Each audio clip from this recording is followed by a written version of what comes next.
Bienvenidos a Aula Microbiana, donde los microbios se conocen en detalle.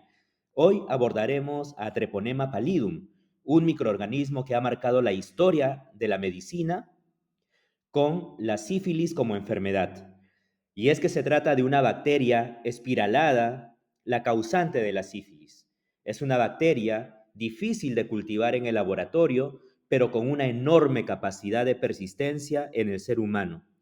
Su importancia clínica no solo radica en las manifestaciones genitales, sino también en las complicaciones neurológicas y cardiovasculares que puede producir si no se trata a tiempo.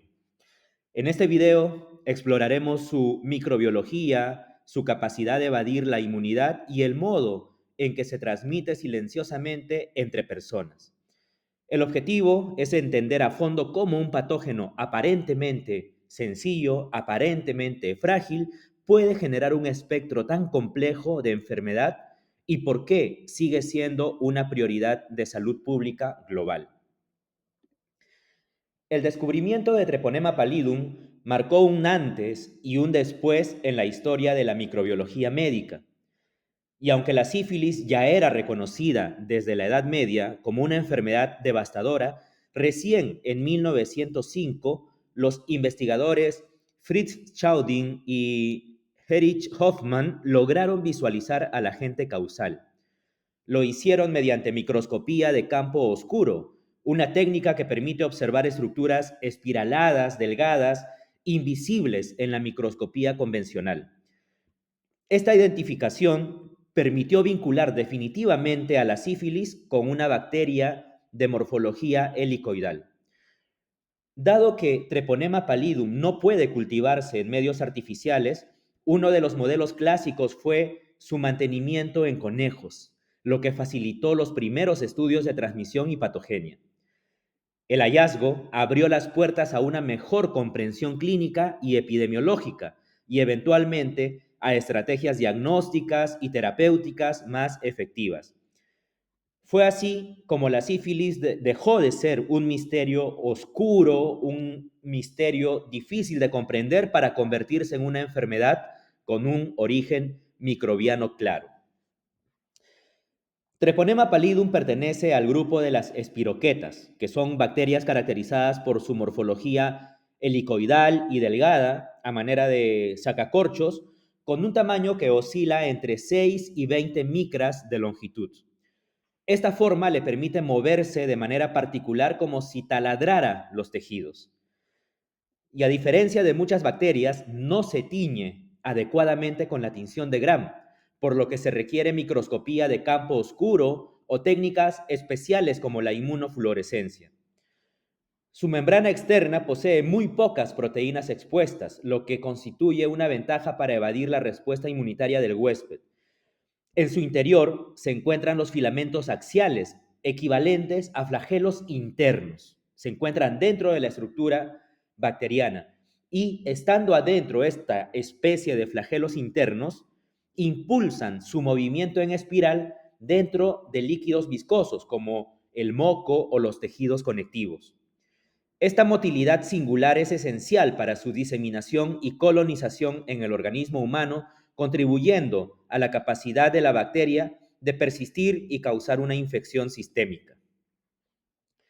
La virulencia de Treponema pallidum no depende de toxinas potentes, sino de un conjunto de mecanismos que le permiten invadir, persistir y evadir la respuesta inmune.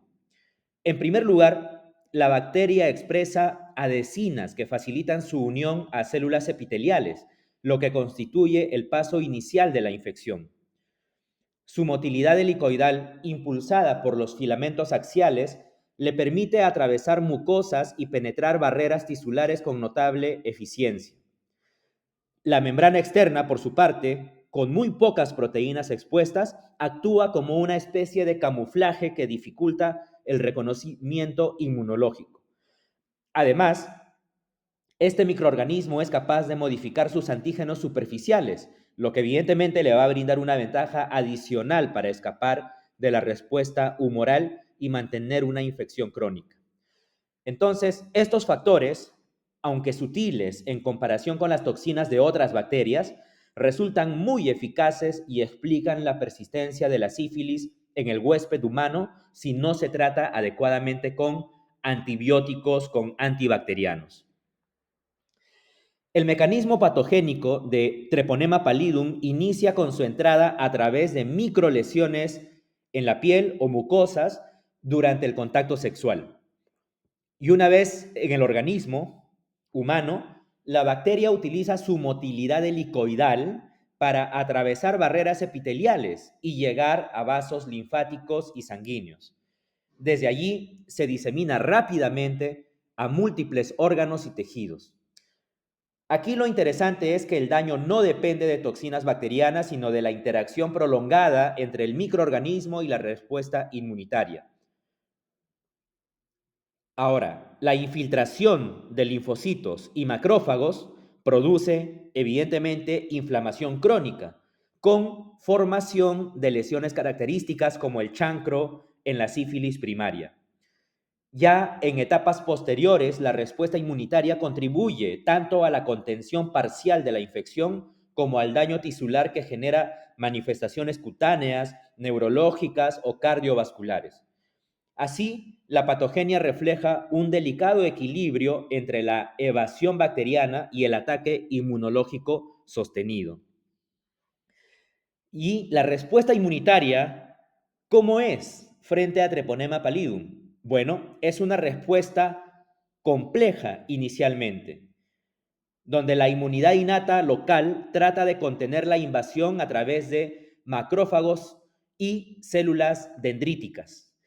Posteriormente, se generan anticuerpos específicos capaces de reconocer antígenos de superficie, aunque en cantidad limitada.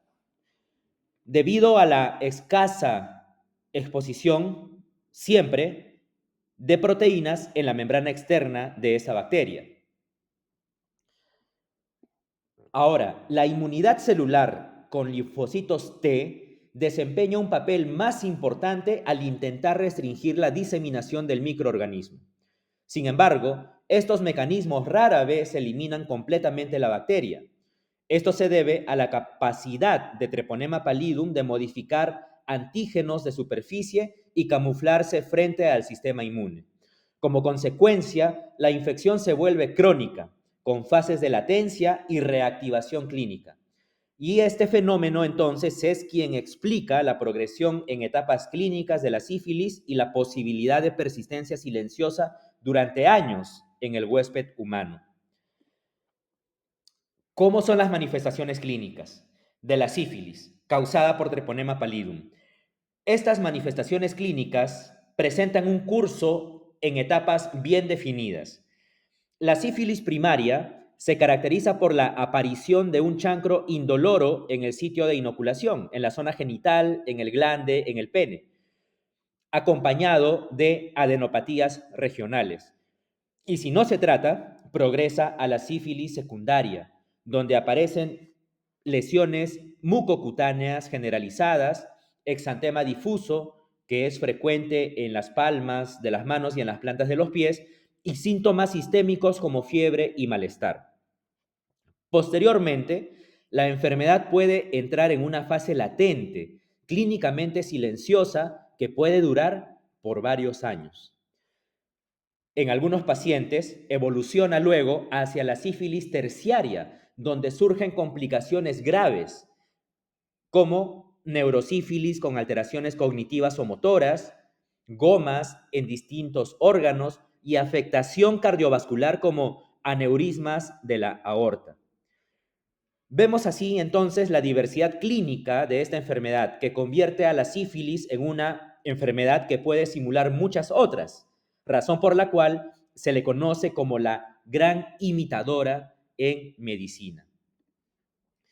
Desde el punto de vista epidemiológico, la sífilis sigue siendo una enfermedad de transmisión sexual, una infección de transmisión sexual de gran relevancia a nivel mundial.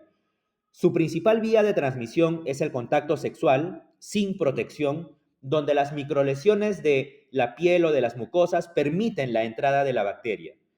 Además, Treponema pallidum puede transmitirse de madre a hijo durante el embarazo, produciendo sífilis congénita, que es una forma grave asociada a malformaciones y mortalidad neonatal. En las últimas décadas se ha observado un repunte en la incidencia de la enfermedad, particularmente en poblaciones con prácticas sexuales de riesgo y en coinfección con el virus de la inmunodeficiencia humana VIH. Esta asociación con el VIH es especialmente preocupante, ya que ambas infecciones potencian su impacto mutuo en la salud del paciente. Entonces, la sífilis, lejos de ser una enfermedad del pasado, continúa siendo una prioridad para los programas de control de infecciones de transmisión sexual en todo el mundo. Ahora bien, el diagnóstico de la sífilis combina técnicas directas e indirectas. En fases tempranas, especialmente durante la sífilis primaria, la observación de Treponema pallidum mediante microscopía de campo oscuro en muestras de lesión es un método clásico. Sin embargo, las pruebas serológicas constituyen la base diagnóstica más utilizada. Y existen dos tipos principales: las no treponémicas, como la BDRL, de sus siglas en inglés Venereal Disease Research Laboratory, y RPR, por sus siglas Rapid Plasma Reagin, que se emplean para tamizaje y seguimiento terapéutico. Y por otro lado, tenemos a las pruebas treponémicas como la FTA-ABS, por sus siglas Fluorescent Treponemal Antibody Absorption, y TPHA, por sus siglas de Treponema pallidum Hemagglutination Assay, que confirman la infección específica. En la actualidad, la prueba de PCR, la prueba molecular, se ha incorporado en entornos de investigación y en casos clínicos complejos, aportando evidentemente una mayor sensibilidad y especificidad. Este enfoque combinado asegura una detección más precisa en las diferentes fases de la enfermedad. Por eso es que es importante conocer los distintos enfoques por cómo se puede detectar la infección por Treponema pallidum, para generar este enfoque de pruebas combinadas que nos puedan dar una mejor orientación. El tratamiento de la sífilis se basa principalmente en el uso de la penicilina G benzatínica, que continúa siendo, incluso después de varias décadas, el antibiótico, el antibacteriano de elección por su alta eficacia.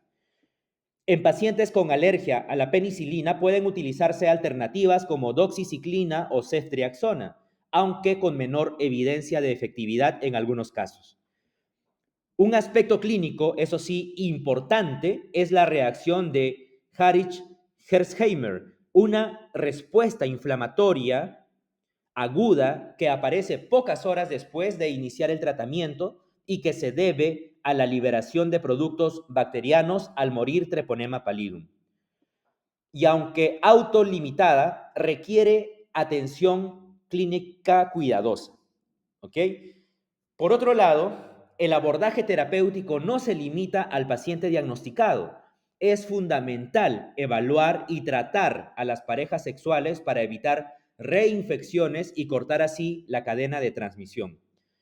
El éxito del tratamiento depende, por lo tanto, de la elección del antibacteriano como de un adecuado control epidemiológico. Muy bien. ¿Y cómo es el control y cuáles son las medidas de prevención de esta enfermedad? Estas medidas requieren estrategias integrales. Y es que la educación sexual es clave, promoviendo el uso constante y correcto de preservativos como medida fundamental para reducir la transmisión. En el ámbito materno-infantil, el tamizaje serológico en mujeres embarazadas es una intervención esencial, ya que permite detectar y tratar oportunamente la infección, evitando así la sífilis congénita. Igualmente importante es la notificación de casos y el tratamiento adecuado de las parejas sexuales, lo cual interrumpe, como dijimos antes, la cadena de transmisión en la comunidad. A nivel poblacional, los programas de vigilancia epidemiológica cumplen un papel estratégico para identificar brotes y orientar políticas de salud. La sífilis sigue siendo un reto vigente, bien, pero con medidas preventivas adecuadas y diagnóstico temprano es posible reducir su impacto clínico y social de manera significativa. Muy bien, en resumen, entonces, Treponema pallidum es una bacteria espiralada capaz de persistir en el ser humano gracias a su motilidad y a su habilidad para evadir la respuesta inmune. Su expresión clínica, la sífilis, continúa siendo un problema de salud pública por sus múltiples fases y complicaciones graves. El diagnóstico temprano entonces y el tratamiento oportuno con penicilina son fundamentales, junto con la prevención y el control epidemiológico. Recordemos que la educación sexual y el tamizaje prenatal son herramientas poderosas para cortar la cadena de transmisión. Muy bien, llegamos así entonces al final de este episodio de Aula Microbiana. Si te gustó este video, dale like, compártelo con tus compañeros, con tus colegas y no olvides de ver el siguiente episodio. Hasta el próximo patógeno.